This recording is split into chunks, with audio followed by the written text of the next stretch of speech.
nakikita niya.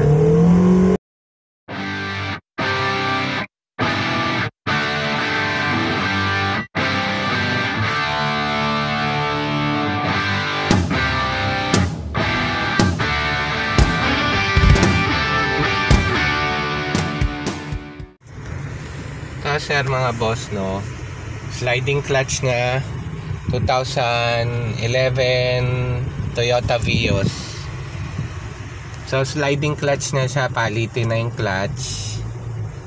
Hirap na siya umahon, parang puro rev na lang pero wala nang response yung rev. Pag diniin mo yung gas paakyat, puro rev siya pero konting usad lang. So pupunta tayo ng auto supply, ay kakanvas natin, bibili na natin yung mga parts para malaman nyo kung magkano at anong kailangan parts para magpalit ng clutch.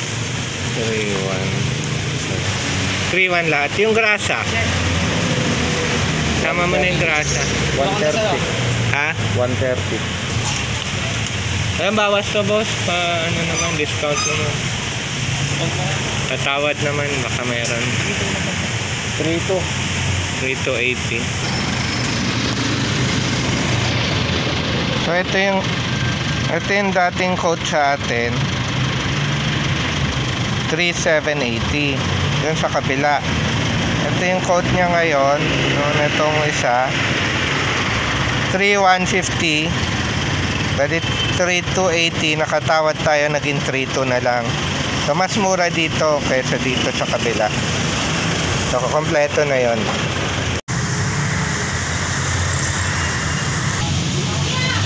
Yung clutch disc.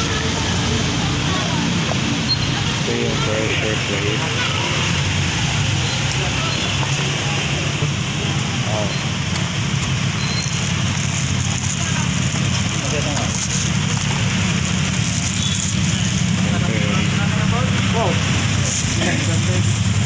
Yung grasa 3.2 so 4. Ito rin Japan, di ba? Correct lang yung brand niya. So ito total niya, no, 3,280. So ano ba sintomas ng sliding clutch? Put na yung clutch kasi original pa yung clutch nito, 2011 pa. So kasa clutch pa to eh. So ang sintomas niya, pag paakyat, medyo hirap na siya umakyat. Tapos tumataas na yung RPM mo. Tapos yung takbo mo hindi tama dun sa RPM mo. Ang taas ng RPM mo pag diniin mo yung gas, pero maririnig mo galit na yung makina pero hindi bumibilis yung takbo mo paakyat. Yun, sliding clutch na siya. Medyo mahina na yung hatak niya. So ito po magagastos nyo pag magpalit na kayo ng clutch pag pudpud na. Ng 3.2 yung parts, tapos ang labor 2.5. Sliding clutch. Ito pag tinaas mo yung gear, yan o, nakikita niya. Napakataas ng rev pero yung takbo ganun lang.